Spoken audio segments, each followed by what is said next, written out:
BJP अध्यक्ष नितिन नवीन ने तेलंगाना सरकार पर तुष्टीकरण की राजनीति करने का आरोप लगाया है। कहा है कि मुख्यमंत्री रेवंत रेड्डी के नेतृत्व वाली सरकार तेलुगु जनता, भाषा और सामाजिक ताने बाने को नुकसान इस समय पहुंचा रही है। बीजेपी अध्यक्ष ने महबूब नगर में कार्यकर्ताओं को संबोधित किया और कहा कि मुख्यमंत्री ने खुलेआम कांग्रेस में मुस्लिम, मुस्लिम में कांग्रेस जैसे नारे लगाए। ये उनकी राजनीति के पीछे की मानसिकता को दिखाता है। इसके साथ ही उन्होंने आरोप लगाया कि कांग्रेस सरकार में तेलंगाना में मंदिरों पर हमले बढ़े हैं। बीजेपी अध्यक्ष नितिन नवीन ने कहा कि कांग्रेस सिर्फ वोट बैंक की राजनीति करती है, आम जनता के लिए नहीं।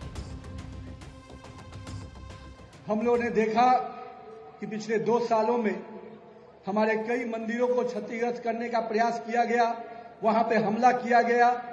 मुझे जो जानकारी मिली, चेगी चेरला में भीड़ के द्वारा हमला, मुथिया लम्मा मंदिर पे तोड़फोड़ और गांधीनगर मंदिर को अपवित्र करने का जो प्रयास किया गया है, मैं स्पष्ट रूप से कांग्रेस के आकाओं को कहूंगा, सुन लो, सनातन भारत की परंपरा है, पहचान है, भारत की आत्मा है। इसके खिलाफ अगर इसके खिलवाड़ करोगे तो भारतीय जनता का पार्टी का कार्यकर्ता चुप नहीं बैठेगा, आपके खिलाफ सड़क पर उतरेगा और सनातन परंपराओं की लड़ाई के लिए हम कोई भी कुर्बानी देने को तैयार खड़े हैं।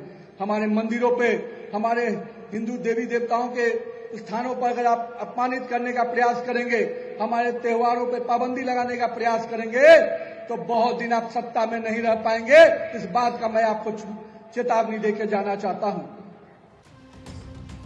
तेलंगाना के लोगों और तेलुगु भाषी लोगों का उनके लिए कोई मतलब नहीं है। नितिन नवीन ने यह भी आरोप लगाया कि तेलंगाना सरकार राज्य में वक्फ बोर्ड को मजबूत करने के लिए काम कर रही है।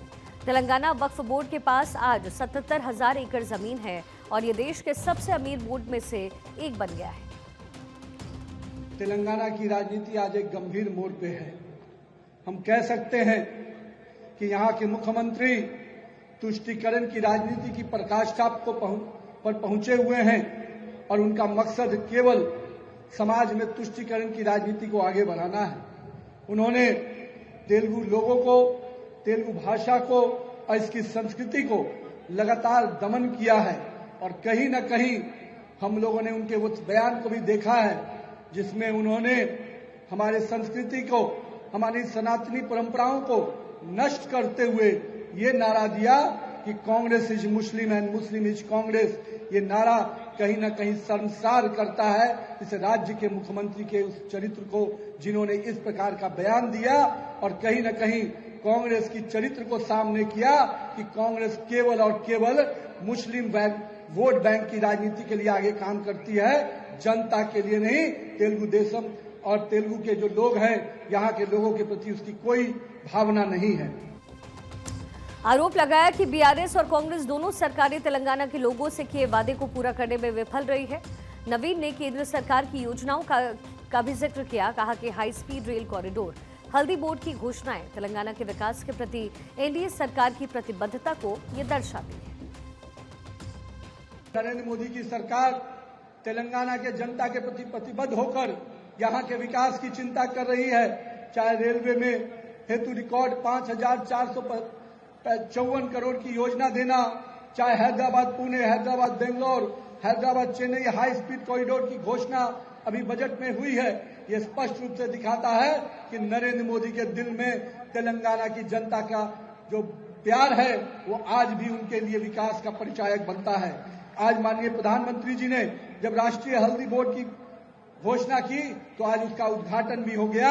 यानी मोदी जी जो कहते हैं वो करके दिखाते हैं। आज 2 इंडस्ट्रियल कॉरिडोर, चाहे हैदराबाद नागपुर हो, हैदराबाद वारंगल हो, इसका आगे बात बढ़ाना कहीं न कहीं दिखता है कि नरेंद्र मोदी जी और केंद्र की सरकार पूरी तरह से तेलंगाना की जनता के साथ खड़ी है।